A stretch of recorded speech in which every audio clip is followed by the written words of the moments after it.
Whenever you are preparing for a job interview, one another thing that is looked at is the resume. How is it? What is the structure? That is there only. But in that also, there are so many mistakes that you make that you end up getting rejected, even though your resume has a lot of information. What are those mistakes and how to avoid it? That is what I'm going to teach you in today's video. Hi, hello, my name is Atya. Welcome to PhDpreneur. I make videos about PhD, mindset, and Vipassana. Today's video would be around how to answer the interview, specifically with respect to what mistakes should you avoid in your resume. And this is a critical topic because in your excitement of the interview, most of the times, and this is what I also have done in the past and I regret it like anything, overlooking the mistakes in resume and how to go around it. Building a resume would be part 2 of the video. I'll put those details in a separate part. Today's video will specifically cover about 10 mistakes that you do in your resume which you should definitely avoid if you are thinking of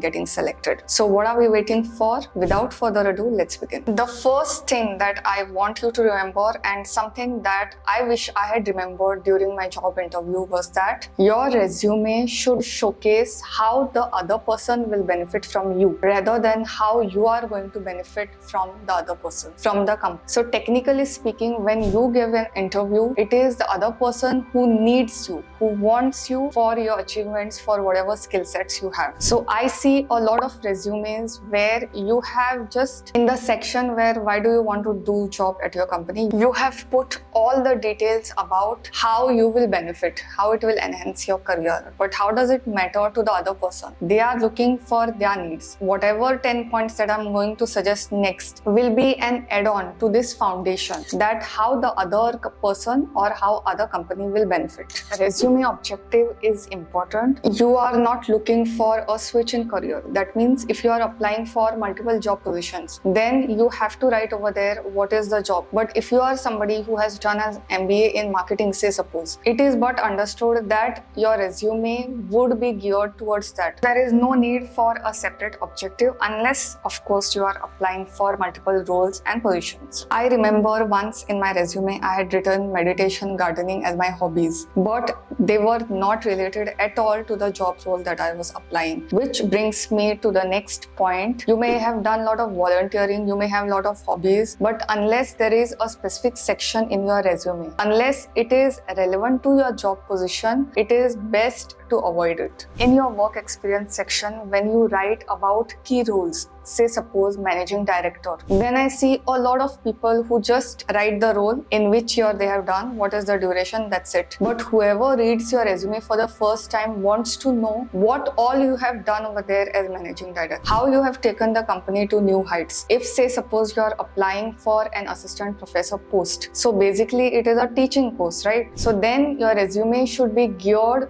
with all the details related to that role. If you have had a work experience prior, then write in detail about the subjects you have taught, which techniques you have used, what is the experience, and how did you learn from it. If you are a fresher, you can write about internship opportunities or any kind of presentations that you have made, which will enhance your career. A resume usually does not have a references section. Reference meaning a person who is in the company that has referred you, unless it is typically asked by the employer. Some ask about it, some don't ask about it. If it's not asked, that means it is not a key parameter where you will be evaluated, so avoid doing that. When you are explaining about your skills, just mentioning the skills is okay, but also elaborating on that and how it has helped you. Also avoid messing around with buzzwords, these typical lingos and all kinds of jargons. Keep it straightforward and simple. The next point that I'm going to speak about is not customizing your resume. That means if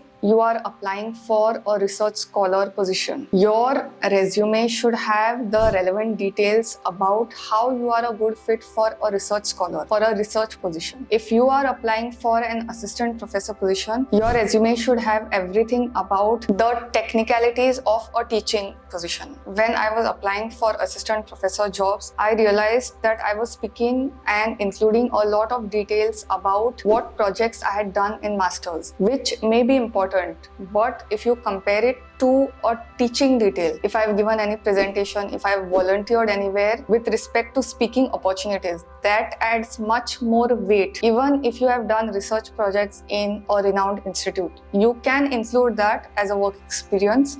But what I'm trying to say is add relevant details to the position you are applying to, not really to the resume. Adding salary expectations is not important unless it is asked directly by your employers. See, most of my audience is around research and academia. So I have always kept in mind to include those examples. You can use it across all different positions. If you are applying, say, suppose for a teaching position, your salary is fixed. So asking about salary, benefits, grade pay during interview when you have not even got selected is an embarrassing moment. You are going to get paid. Usually the salaries are good, whether it is for a research position or a teaching position. With the advent of ChatGPT and AI, everyone is just asking ChatGPT about it and copy pasting the prompts, which may be a good source of idea, but if you just copy paste and there will be thousands of candidates applying, in that case, how will your resume will stand out? That's where you need to customize it and you need to add your own details to the resume instead of just ChatGPT and copying from AI. What should be the length of resume? I have seen one-page resumes of freshers. I have seen 5-page resumes of an experienced professional. It all depends on what relevance you have to what position. For example, if it is a teaching position, you can list everything which is related to teaching. If you are applying for a teaching position and you have research experience, you don't have any teaching experience, then you can of course put your research experience. It goes without saying that there is no room for grammatical errors, and these errors are the most embarrassing errors. If it is pointed out by employer, then nowhere you are going to get this job. To check such kind of errors, you don't need particular softwares. Now online you can do everything for free. You just have to use free plugins, free word processors, and you are sorted. You don't even have to go for the paid options. Unless your work is into modeling or something that requires you to show your face, I feel it is inappropriate to attach your photo to your resume. Unless it is some kind of artistic work or some kind of work related to arts assignment or something like that. I had said 10, but I think I have given out more. One more last one that I want to say is about hobbies. Now, hobbies, if it is relevant to your position, which most of the hobbies are not. Hobbies are something which is very personal, which we do in our free time, which many people can have same hobbies. Okay, somebody may like gardening, 10 people will have gardening as their hobby. It's not something which is adding value to your resume. Unless there is a particular format that is given by the company or the organization, then avoid writing about hobbies. If you really want to share information about hobbies, then what you can do is whenever they're interviewing you, if they ask a question on introduce yourself, which they will, that is the first question that is asked, then in that case you can elaborate on your hobbies, but in resume avoid it. So these were all the things that I wanted to list out and mistakes that you do in your resume when applying. One bottom line over here, and the summary is that customize your resume not as per you but as per the role. What role you are applying to, customize everything. If all these points are followed, then nothing can stop you from getting selected in your job. Till the next video, bye.